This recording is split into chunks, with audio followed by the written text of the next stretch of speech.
Naalala ko isang pare, nagbinyag sa mga bata. Nako, napakamot siya talaga ng ulo. Tinanong niya yung mga magulang, anong pangalan ng bata? Sagot ng mag-asawa, cellphone. Ba't cellphone? Galing po sa aming mag-asawa. Ano galing? Pangalan namin. Ako po si Celia. Ang mister ko si Ponce. Kaya ang bata, cellphone. Father, kamot ulo. O ikaw, anong pangalan naman ng bata? Yung isa. Napangiti niya yung mag-asawa. Charger. Ha? Charger ang pangalan ng anak niyo? Oo, bakit?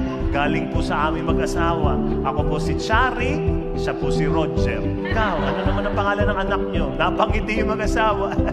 SIM card. Ako po si Siming. Siya po si Carding. Alam mo, sabi ng pare, tigil-tigilan niyo yan. Walang matutuloy na binyag. Sabi ng mga magulo, bakit po? Sabi ni Father, walang signal.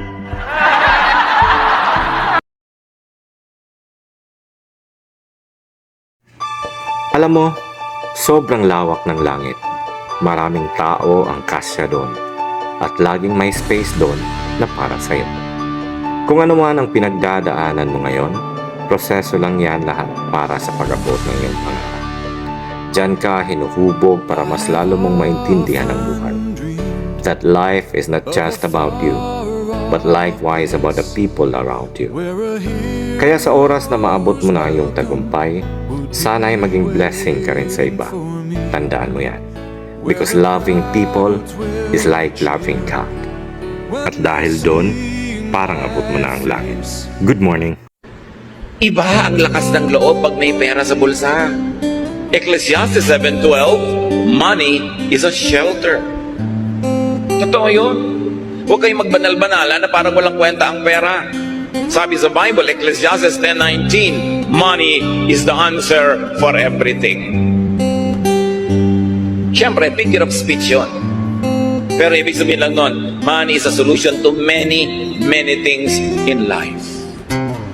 Kaya dapat ang tao, habang kaya, malakas, kumita, mag-save, mag-invest, get a pension plan, get an insurance with a reputable company kasi kakailanganin mo yan. Hindi ka laging pwede magyabang na kaya ko. Hindi tayo sure. Iba na yung merong itinabi.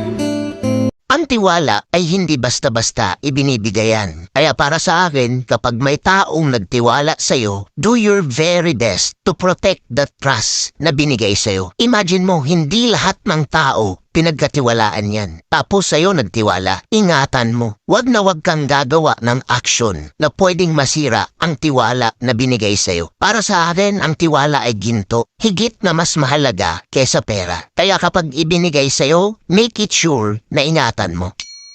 Teach your children a sense of responsibility. Yung mga anak mo ba may responsibilidad yan? Unang-una, are they responsible sa pag-aaral? Hindi natin kailangan maging valedictorian yung mga batang yan. Pero responsable ba sila sa mga assignment nila? Ikaw ba bilang parent, nagsiset ka ng metrics na ganyan? Para sa akin, yung grades, hindi naman importante yan kung magta-top 1 yan. Basta pinaghuhusayan niya. Sense of responsibility is important. Inaayos niya ba ang higaan niya? Responsable ba siya sa pinagkainan niya? Dahil alam mo, yung mga bagay na ganyan, akala mo maliit lang. But teaching your child, teaching the people around you to be responsible sa buhay nila is a very good way to train them sa laban ng buhay. Kapag responsable ang tao at kaya niyang pangatawanan ang sarili niya, umako ng responsibilidad, magiging leader yan at magiging inspirasyon yan sa iba.